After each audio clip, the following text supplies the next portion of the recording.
Hey molweni sanibona bafethu. Ninjani niyaphila? Let's hope niyaphila. Mfowami Mkhonzo Nibingelela. Thank you so much for being here. Thank you for supporting this channel. Thank you so much. Ake samukela ama-new subscribers ku YouTube nama-new followers ku TikTok. Thanks for being here. Ngiyabonga. Cela ukuthi uma ungaka subscribe esikhulise le channel. Ngiyacela kakhulu. Njengoba sibheke ku-6,000. Inhloso yethu ukuthi sifike ku-6,000 subscribers. Siyabonga kakhulu guys. Njengoba sake sasho futhi siqhubeka sisho sithi ubaba uGeneral Mkhwanazi excuse me, since 6 July 2025 akhuluma le nto ayikhuluma ngezinto ezenzakalayo emaphoyiseni nezinto ezenzakalayo kwi-justice system nje yonke yase South Africa. Sasho sathi uzolandelwa okuningi. Abantu laba abasolayo noma abasolwayo kulama allegations kababa uGeneral Mkhwanazi, they won't go down without a fight. Ngeke baze bahlale nje bagoqe izandla bazolwa bazosebenzisa izimali zabo futhi. Abanye even yona le mali ekusolakala ukuthi bayithola ngokungekho emthethweni bazoyisebenzisa ukuze balwe noMkhwanazi. Sesiyezwa ke manje ukuthi sekunomunye futhi usomabhizinisi waseMozambique ke lo, kodwa khona la eSouth Africa bambiza ngoNengi. Engathi usefake kwi-IPID icase against ubaba uGeneral Mkhwanazi. Uthi unang uMkhwanazi ngo-2024 nethimba lakhe uMkhwanazi bagasela babamba le ndoda le noma lo somabhizinisi lo nabanye ayisolwa nabo ukuthi baye bakidnapper omunye usomabhizinisi wakhona la South Africa. Bamkidnapper asazi ngayiphi inhloso. So amaphoyisa ngathi amlandela kunangi lo waseMozambique ambamba ngokusho kwakhe emaphepheni awafake lapha ePretoria High Court ngabameli bakhe. Uchaza ukuthi wahlukunyezwa kakhulu, ehlukunyezwa amaphoyisa ayesebenza ngaphansi kwecommand noma ngaphansi kwe-instruction evela kuMkhwanazi. Amhlukumeza kabi lamaphoyisa, emvala umlomo, emfaka amaplastiki, emenza yonke into ukuze akhulume izinto ezingekho noma engazenzanga. Uthi konke lokwenzeka ngo-2024.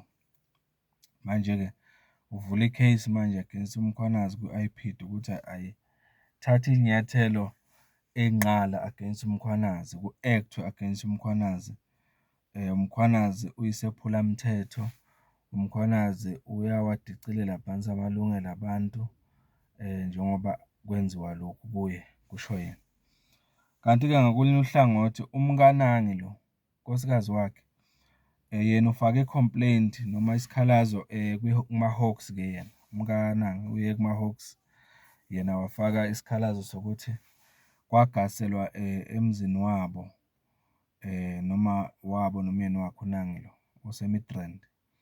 Kwafika amaphoyisa agasela athatha izinto eziwubucwebe namawashi ama-Rolex awu-6 nokunye futhi bamfaka ngaphansi kwesimo esingekho sezingeni lokuthi kungahlala umuntu bamehlisa isithunzi.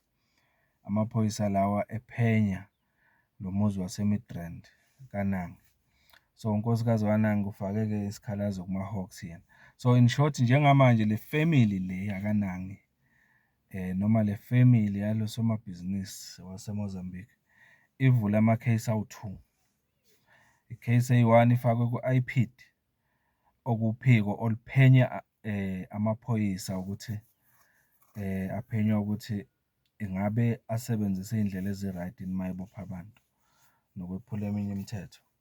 uNangi ufake i-case yakhe lapho ku-IPID ukuthi akuphenywe uMkhwanazi athathelwe inyathelo.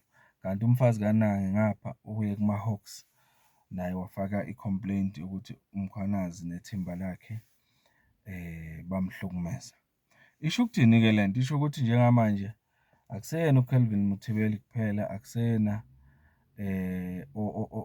olokhunjana othathe iy'nyathelo zokuthi akhulume ngomkhwanazi nethimba lakhe noma namaphoyisa asebenza nawo ukuthi bayizephulamthetho, abalandeli imigudu efanele uma kuboshwa. So-ke into oyibuza yona-ke njengamanje ukuthi njengoba lama-case esengaka against uMkhwanazi, futhi lama-case efakwa excuse me, kuyo le ndawo le yobulungiswa akhala ngayo uMkhwanazi ukuthi kunezinto ey'ningi ezenzakala, kusho ukuthini? Kuyohamba kanjani? Ama-South African athini?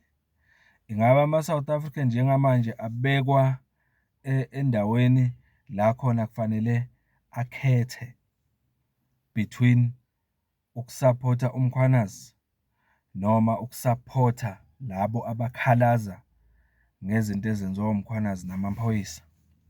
Ama-South Africans njengamanje kunalento elokhu iqhubeka yokuthi kufuna manje akhethe noma abe nokubuka isimo ukuthi ngempela ngempela ingabe uMkhwanazi lo okukhulunywa ngaye kangaka manje eMzansi nosekwenziwe even ama-commission, oMadlanga Commission, o-Ad Hoc Committee, uyiyona yini lento amangalela ngayo labantu abamangalelayo noma naye ngokwakhe uyisephulamthetho? Ama-South African manje abhekene naloyo mbuzo loyo ukuthi awuphendule ngokubuka kwawo. So mina njengoba ngihleli la njengomfo Mkhonza personally, mina ngibona engazuthi kuseyiyona mpi le le besivele siyisho futhi nale besiyilindele ukuthi osomabhizinisi laba abasolwayo vele ngeke bahlale phansi, bazolwa, bazofuna ukuthi uMkhwanazi bamthathele iy'nyathelo njengoba sekuvela nje namanje ukuthi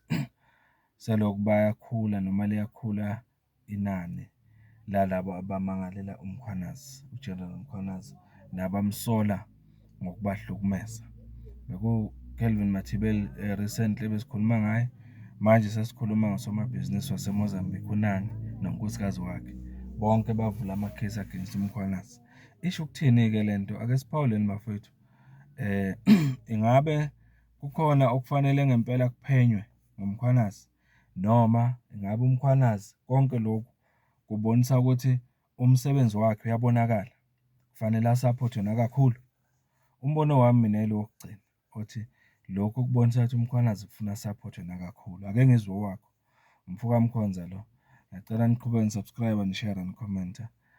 Ake silixoxe lolu daba futhi sibone ukuthi nina nithini, imibono yenu ithini. Umfo Mkhonza lo njengoba ngishilo. Sohlangana kuvidiyo elandelayo. Thank you so much.